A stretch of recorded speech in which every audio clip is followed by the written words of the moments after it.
Hey, beautiful vloggers. I'm Kim. Be sure to check out the description box below for video timestamps. And don't forget to like this video, give it a big thumbs up, and be sure to subscribe to the channel so you can get the latest uploads.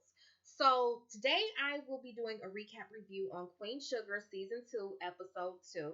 The title is called To Usward. Also in the description box below, I will link episode 1 to this because I did record that a little bit earlier because they had a 2-night series premiere, season premiere, I should say, on Queen Sugar. So it started on Tuesday and then not recorded, but previewed on Wednesday as well. So from this point forward, it looks like it'll be coming on Wednesdays at 10 o'clock. So be sure to set your DVRs as well on OWN. But anyway, the title's called To Usward. I didn't know that was a word, but hey, whatever floats your boat. So it begins with Darla. She's at work, and Ralph Angel and Blue pay her a visit. They were all lovey-dovey, and apparently Ralph Angel is asking Darla on a date. And this is something, I guess, maybe this is something that they've never done before. But she goes ahead and agrees. He brought her some beignets, which is a formal thing,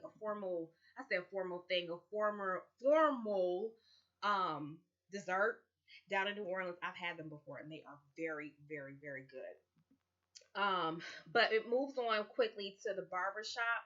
Now, Nova, as we saw last episode, she was passing around flyers at the baby shower. And so this episode, she's at the barber shop trying to get donations from people in the community because it's about a bail fundraiser for a lot of people who are currently in jail for like petty minor crimes and are like just sitting and holding cells just waiting to get out or whatnot. So she's going around the community spreading awareness about that and how people need to come out to this event.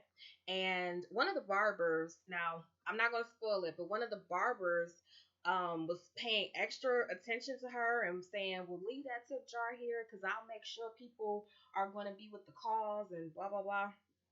We found out later. I'm not going to tell you now. But anyway, she encourages everybody to come. So then she pays Aunt Vi a visit at Aunt Vi's house. Aunt Vi, I guess, was wrapping up some food, I guess, for the event that's coming up later on in the night. And Nova is asking about how Micah is doing since, the police situation. And Aunt Vi is like, well, he's not eating. She doesn't know how he's doing. So Nova decides to go in Micah's room and sit down and talk to him, but right now he's not ready to talk. He's just telling everybody he's fine. And then Charlie is trying to get ready for her divorce mediation. But before she even gets started with the mediation, before she gets started to go to the mediation, I should say, she tells Nova about the loan for the mill. She's got to sign it. She sent off the paperwork, I guess. But Nova's like, well, with this divorce mediation, I want to come with you to be your support.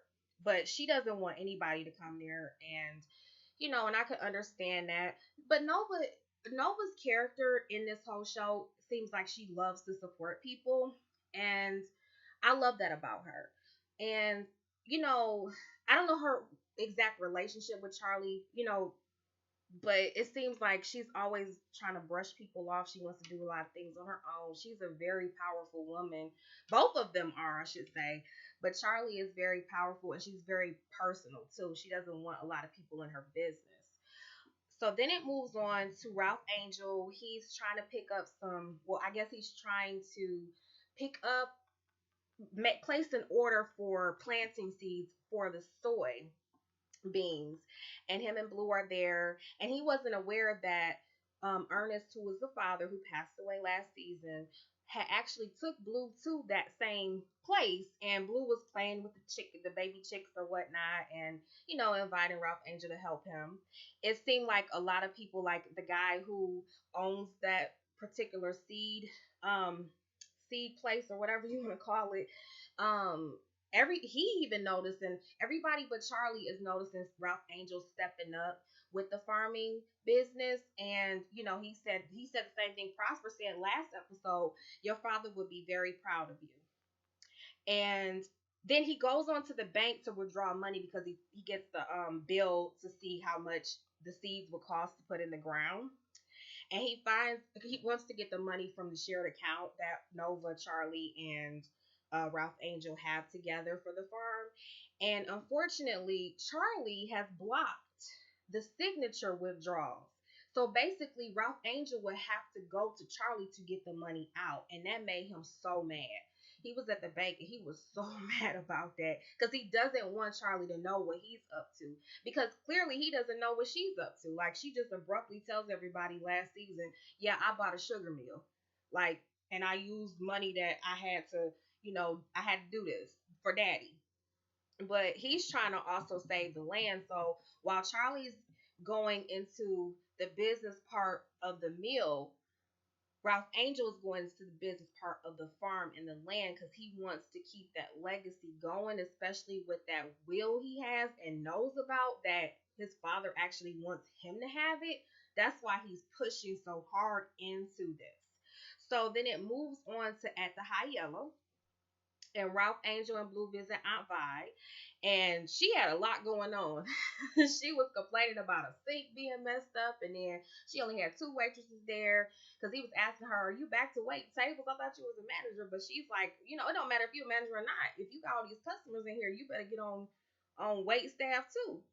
So anyway, he asked to see if um Ralph Angel asked to see if Aunt Vi can watch Blue for him so he can make some errands, meaning that he wants to go ahead and take Darla out on a date. And of course, who spills the beans? Blue. But I think Aunt Vi is past their relationship between Ralph Angel and Darla at this point. Like, clearly she doesn't care. She got a lot going on anyway. So she's like, it doesn't matter if I watch him or not. Are you just sure about Darla? You sure you know what you're doing? And of course, Ralph Angel says yes, he does. And then Aunt Vi noticed that there's tension between Charlie and Ralph Angel, but she said today is not the day for you to be stirring up some trouble with Charlie because it's her divorce mediation, which he didn't know about because he really doesn't talk to Charlie like that. And so Remy is at the High Yellow, and Ralph Angel and Remy are sitting down talking, and Remy, Remy's in an awkward situation with Charlie at this moment. And Ralph Angel is not aware of that.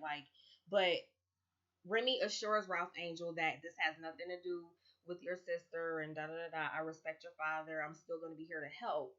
And Ralph Angel, I think, tells Remy about the farm account. Remy didn't know anything about it because I know Remy has been helping Charlie with the business part of the sugar mill. And also, he's been helping Ralph Angel. So he's like caught in between both of them. And so Ralph Angel is like updating him about how he's trying to do the soybeans, how he's trying to take it on the money, trying to make the farm more money and another harvest. And Remy is all for it. He supports him. And he tells Remy about the soybean crop and how he needs money because of this account that Charlie has blocked him from. Like, he basically has to go to her for it, and he doesn't want to do that. So Remy tells him about some kind of micro loan that he can get, even though he's a parolee. And he says he believes in him. He believes he can do it by himself because they help people. I guess whatever type of loan this is helps people in not Remy's, but Ralph Angel's situation. So then, of course, Nova comes in and she recognizes Ralph Angel's hard work. And she compliments him on that. And she asked him, of course, because she's going around the whole town trying to get people at her fundraiser event. So she's trying to get Ralph Angel to come. But he's like, no, I got stuff to do. And he basically ends it right there. He declines because, he got a date to get on with Darla. And then Remy just told him about some loans. So he's really trying to get those two things knocked out of the way. So he's not coming to his sister's fundraiser, although he's a parolee. I thought that was kind of bold, but I guess he has stuff to do, so whatever. So anyway, we move on to Charlie's mediation. So her divorce mediation, I should say. I didn't even know they called. I just thought it was like a whatever divorce court, but whatever. Um, her lawyer prepares Charlie, just telling her we're just gonna go in here, get this over and done with, and blah blah blah. So when they get in there, it's the lawyer, Davis's lawyer, and Charlie's lawyer, and then the mediator explaining everything about everything. And before they even get started, Davis is like, I want time alone with Charlie to speak to her before we even proceed with this. So the lawyers excuse themselves and they talk about Micah. Well, Charlie's like, what do you want? Do you want assets? Do you want the some private house in Aspen or just stuff like that? And he's like, it's not even about that. It's more so about Micah and that whole police situation that happened with him running into the law enforcement in the last episode kind of probably bothered him. He doesn't want joint custody. He wants to be there. No, I'm sorry. He wants joint custody of Micah. And Charlie just spazzes out. She doesn't want that. She says, well, he should be a priority of yours. And but she doesn't want him to have any type of joint custody, any type of power motion, nothing. And she told him, well, because he said, well, he talked to Micah and Micah has no problem with it. And she just clearly, abruptly says, and I'm going to quote it, you ain't shit. And I about fell out my chair. I'm like, this girl, this little professional young lady, I think that's the first time I heard Charlie cuss. And they do cuss on. Like, this is crazy, like, to me. I didn't, well, you know what? I'm not going to lie. Last season, they had a couple of cuss words, too, that I was just like, wow. But she said, you ain't shit. Because he has spoke to Micah behind her back. Now, I don't think that's true. But then who am I to judge? I don't really know. Because they never showed Micah and him on the phone. But she walks out of the mediation. She grabs her stuff. Like when the lawyers came back in, she grabbed all of her stuff and she just walked right on out. I guess they're not divorced. She just got mad. And so she drove to Micah's school probably to talk to him, but she's in the parking lot and she calls Micah. And Micah picks up the phone and she's like, well, why are you not at school today? Like she was trying to be gentle because of the situation that just happened to him. She's trying to like not force information from him. So she's just like, well, why are you not in school? Why did you leave school? And he's just like, I just need my space. Okay, if I would have told my mama that. I don't know about y'all, but if I would have told my mama at 16 years old I need space, whoo, Jesus, my mama would have a fit. Like, no, she wouldn't have a fit. First, I would get beat. Then I would get put on punishment, and I don't even know how long I would be on punishment. Okay, then I would get beat because I am on punishment. So anyway, my mama didn't play that, and so with that, like he told her, I need space. And Charlie was like calmly, like, okay, I understand. But then she just breaks down crying in the parking lot of the school because, she feels, I don't know, like what I was getting from was she feels really bad for what happened, but then she knows what she might be up against with Davis. And she probably wanted to get some information, like, well, did you talk to your father? But right now is not the time, I guess, for them to be talking about that. Then it like switched back to the barber and Nova. So Nova's at the bar, goes back to the barber shop to collect the tips because it's getting later in the day, so she needs to get some money together for the fundraiser. And the barber just keep putting extra money in there. And I guess they must have had some. Well, they did. They did sleep together. So this makes man number 3 for Nova, and within a 2-episode time frame. So it's something going on with Miss Nova since Calvin hasn't been around. And so this is another man that is like coming to you that's really feeling you, wants to go on another date, wants to take you out, I'm sorry, and spend time with you. And she's just brushing him off just like the other two. So this is number 3. Y'all keep count. This is number 3 for Nova. So then, of course, it goes back to the high yellow. I mean, this show goes back and forth. So I'm actually reading notes to you guys because I like to be a little bit thorough to make sure that I get everything. And if I miss anything, y'all let me know in the comments below. But I really want to hear y'all opinions about this show because I love it. Like, I will go through this show. I'm gonna probably end up watching it again when I get done with this recap and review because I love it so much. But anyway, back at the High Yellow, Roberta, who we know from last season, who was all hanging on Hollywood's car, and then she slept with Ralph Angel. This girl get around. Sorry, but anyway, Aunt Vi comes in from the back, and Roberta is at the counter, and Aunt Vi is like, "It looks like you. Why are you look like you seen a ghost or something? It looks like you seen a ghost." She asked Roberta, and Roberta tells her that she overheard a conversation between two customers talking about an electrical problem at the rigs, and how some people must have got seriously hurt or died from it, and that could have been one that Hollywood was at. And so Vi immediately calls Hollywood, but it rings a little bit and then it goes to voicemail.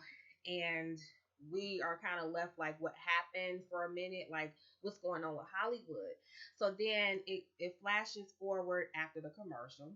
It goes to Micah, and he's walking around Noya, which is also known as New Orleans. He's walking around, and he tried to get on the bus at first, and he was trying to pay with a card. I don't know if it was a credit card or debit card, but I know he didn't have any cash on him. And the bus driver just left him. Like, that was rude. But it looks like to me, he's walking around. Even after the bus situation, he's walking around the city observing the neighborhood, the community, because this Micah's coming from a really nice area somewhere outside of LA. I'm pretty sure maybe he lived in LA. But now he's moved to they St. Josephine, which is outside of New Orleans, and in the show is outside of New Orleans. And so he's observing some things that he's not used to seeing. And maybe this is something that he's, thinking about. He's trying to get to know himself. At that point, I was just like, is this boy okay? And it happens, like I said in the last video, I was talking about how when he got pulled over by the police officer and he's 16 years old, he gets put in a jail cell with grown men. How this stuff is based off true events. It has to be. We hear this all the time, especially in the black community. And so, and you can't, whatever. I don't want to get into like politics and anything like that, but I will say that it looks like he's doing some soul searching. But I really feel for him. Like, I'm trying not to get emotional because I know that kind of, embarrassed him, how he had an accident on himself, and then the fact that he got pulled over, something that he's not used to. He's used to a different lifestyle where he lived and where he grew up, and now he's moved to the South where they may have some issues with you being a young black male driving an expensive car. They may think you have stolen that car. But where he came from, he could drive it all day long, probably. But, it's neither here nor there. So then it moves on, the episode moves on to Darla and Ralph Angel's date. Now, they had a date, and I'm going to tell you guys what. This date was kind of awkward. If y'all notice, Darla was kind of being really distant. Like in the beginning of the episode, how Ralph Angel invites her, asks her on a date, and it's just like she was kind of like, okay. I guess this is something that, like I said, they're not used to doing, because Ralph Angel is like all dressed up. He got a suit, he got a button up and a tie on. Darla got on like some type of like tank top, and I don't know what she had on underneath, but I know like she wasn't dressed up. But she said she was nervous. And I'm like, why is this girl nervous? But then I thought about it, like, well, maybe after all this time they've been together, maybe they've never been on a real date. And of course, they got Blue with him, and he's playing around, being rowdy. That's what kids do. My son is not Blue's age, but I can picture my son doing that. My son is 3. He's always all over the place. So, anyway, Blue has his favorite dog, Kenya. That's somebody that's close to him, and that's his friend. And in this date, Ralph Angel's telling Darla about the loan and how he doesn't want to get this loan out there so Charlie can hear about it. He's trying to go behind her back and do it because he doesn't want her hands in it. And it seemed like when he was telling her about stuff, Darla was just not there. To me, she was not in that conversation. And then later in this, because it kind of jumped around, but the waiter comes to the table, sees Blue playing with his Barbie doll, and he's like, "Why don't you get a transformer doll or something?"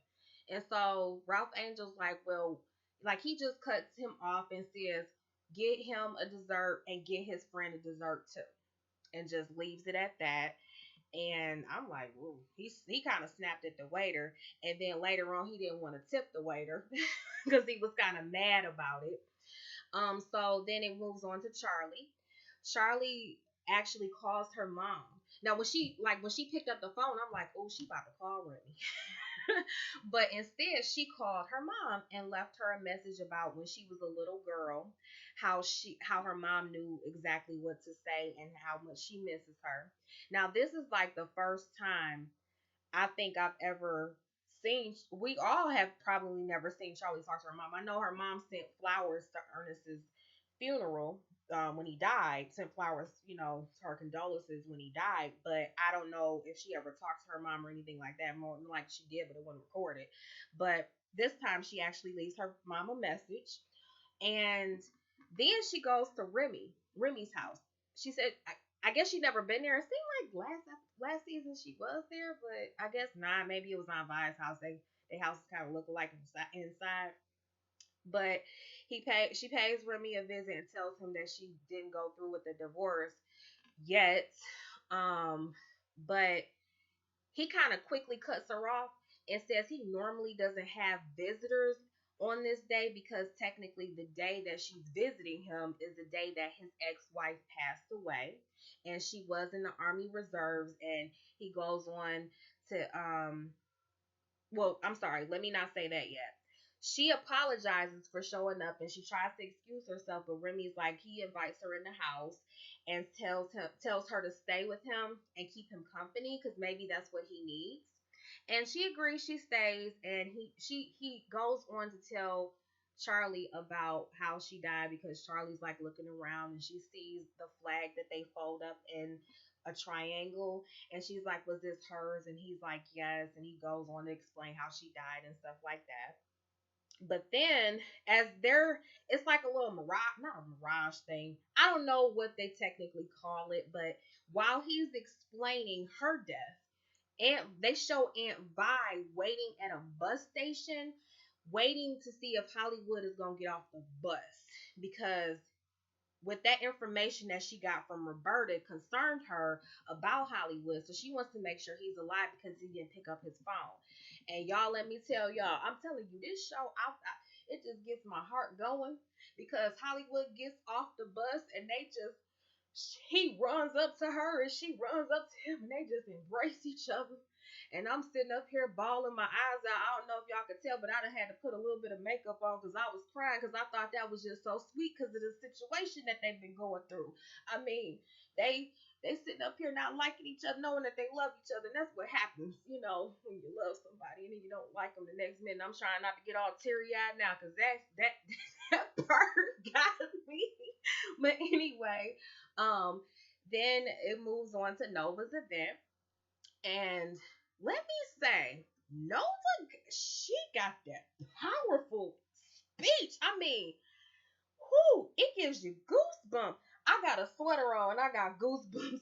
This the reason why I got a sweater on is because it's freezing in my house right now. Nobody wants to turn the air down, and I'm freezing. But anyway, Nova's speech. Oh my goodness, how she was talking about the system and how it's meant to destroy the black community and how they want to put fear in people about the police department. I'm not gonna get into that, but the whole speech. But I know those are some things that kept coming out of her mouth, and I mean it's the truth, and you can't lie, and you gotta be living under the rock to not know it. But her speech was so powerful. And who shows up at her event? Micah. Micah showed up at Nova's event. And while he was there, Nova came up. She saw him. She ran out to the crowd. She embraced him. And that was like the ending closing scene of this episode. Like, but even before that, like when she was talking, it looked like he was absorbing all of her information because he's not used to that. He's not used to that lifestyle.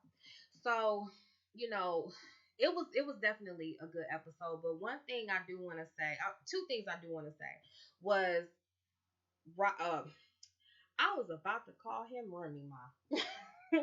Remy and Charlie, it looks like he apologizes to Charlie for pushing her to make a choice between him and Davis because at that time it wasn't right for her to do that. She was still trying to figure things out on her own, like, and you can't really push somebody to move on to a relationship with you if you just went through trauma with some person. You can't expect for her to just abruptly. I mean, though you're there for support, and he is there for support for her. Like I said in the last episode, he's been a good support system for her.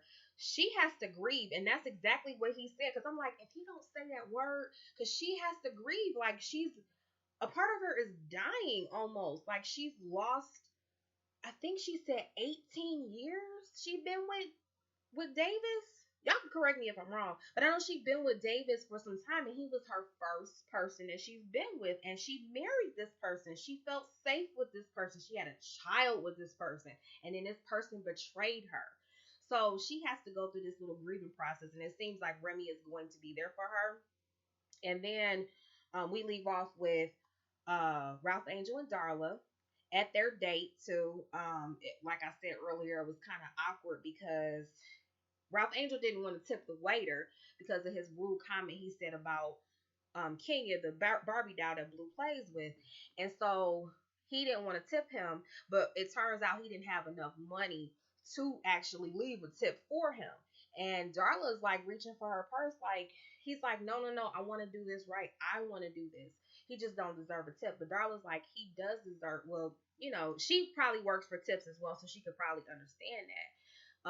But she's basically telling him, I don't want you to play this role. I want us to just be us. I don't want, this whole fake stuff. Like I said, I guess they never been on a date, and that kind of made her nervous.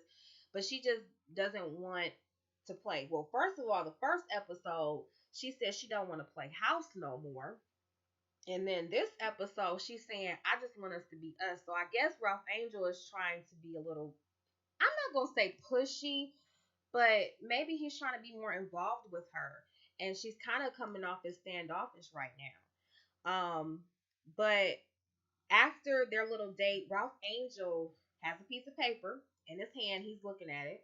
But he's also leaving a message, I guess maybe for a loan officer, because it looks like everything went good with the loan. However, he needs his employer to sign off. What was it? He needs his employer's signature or something like that.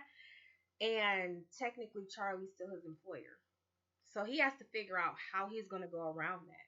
That's gonna be like a good question. Like, is Charlie going to sign off on that because he's trying to go around her?